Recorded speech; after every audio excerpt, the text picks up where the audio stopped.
Sir वो हैदराबाद से कासिम रिजवी आए हुए हैं, आपसे मिलना चाहते हैं। कहाँ ठहरे हैं वो? दिल्ली के बहुत ही घटिया होटल में। उनके सेक्रेटरी ने मुझे फोन किया था। वो हिंदू है, गुजराती। जी हाँ, वो तो मुझे फोन पर ही धमकी दे रहा था। अच्छा, क्या बोल रहे थे वो? कह रहा था कि अपने सरदार को समझा देना, उनके ये दांव पेच हम पर नहीं चलने वाले। जरूर पीछे से रिजवी पंप कर रहे होंगे। सर, आपको उनसे नहीं मिलना चाहिए। मैं उनसे मिलूंगा। उन्हें कोई सरकारी गेस्ट हाउस में आराम से ठहराओ। कल रात को घर पर खाने पे बुला लेना। Yes sir. और सुनो, बहुत ही आदर के साथ लीजिए। लीजिए, ये खास तौर पे मैंने आपके लिए मंगवाए हैं। मैंने सुना है आपका जो सेक्रेटरी है वो गुजराती है। जी हाँ।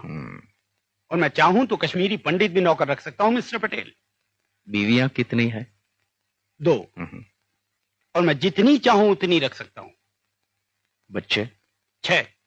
लेकिन आप कान खोलकर सुन लीजिए, आपकी ये चालें हैदराबाद में नहीं चलेंगी। वहां के मुसलमान जान हथेली पे लेकर घूम रहे हैं, और अगर जरूरत पड़ी तो हैदराबाद। बैठ जाइए। जी शुक्रिया। और दूसरी बात ये, खड़े होकर नहीं। लेकिन ये कोई पब्लिक मीटिंग थोड़ी है रिजवी भाई। बैठ जाइए आराम से। हमें बैठकर बोलने की आदत नहीं। अब डालिए, देखिए आप कह पाएंगे, कोशिश कीजिए। और अगर हम खड़े होकर बोले तो? नहीं, आप बैठकर ही बात करेंगे। आपको मैं बहुत वक्त दूंगा, आराम से कहिए। और यहां पर मेरे अलावा आपको सुनने वाला तो कोई है नहीं, फिर डर कैसा? थूंकदान दो। जो कहना है वो इत्मीनान से कहिए।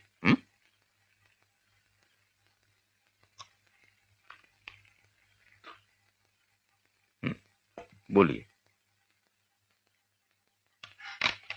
ये हिंदुस्तानी सरकार अपने आप को समझती क्या है? देखिए, हम आपको ऐसा सबक सिखाएंगे जिसे आप जिंदगी भर भूलेंगे नहीं। आसमान में जब तक चांद सितारे चमकते रहेंगे, हैदराबाद आजाद रहेगा।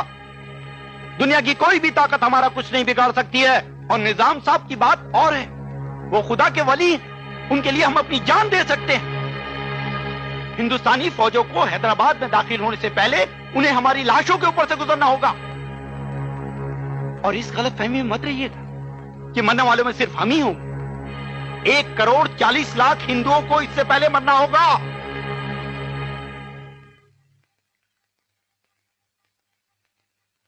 बोल लिया।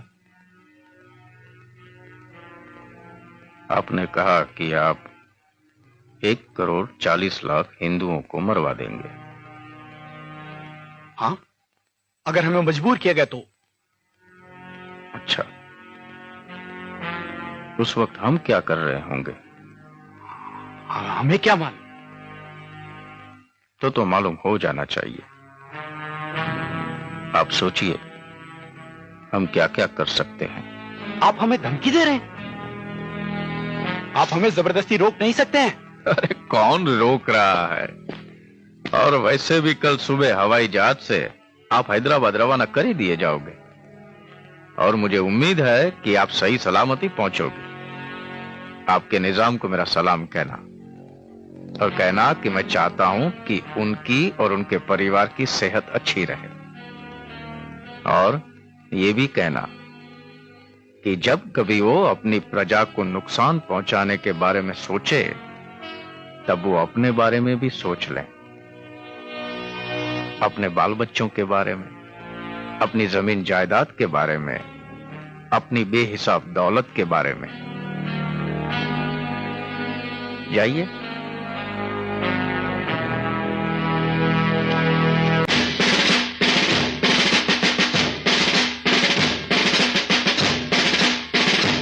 हैदराबाद एक्शन का नाम होगा ऑपरेशन पोलो।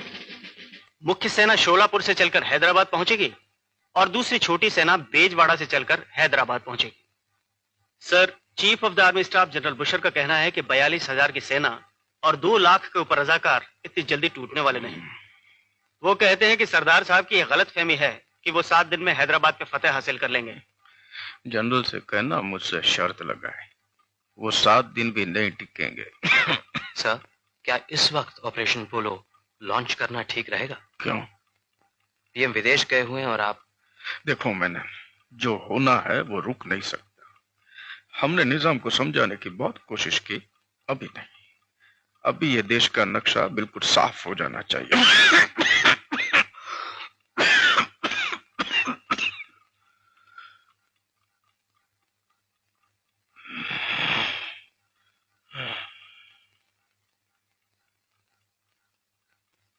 देश को एक होना ही होगा,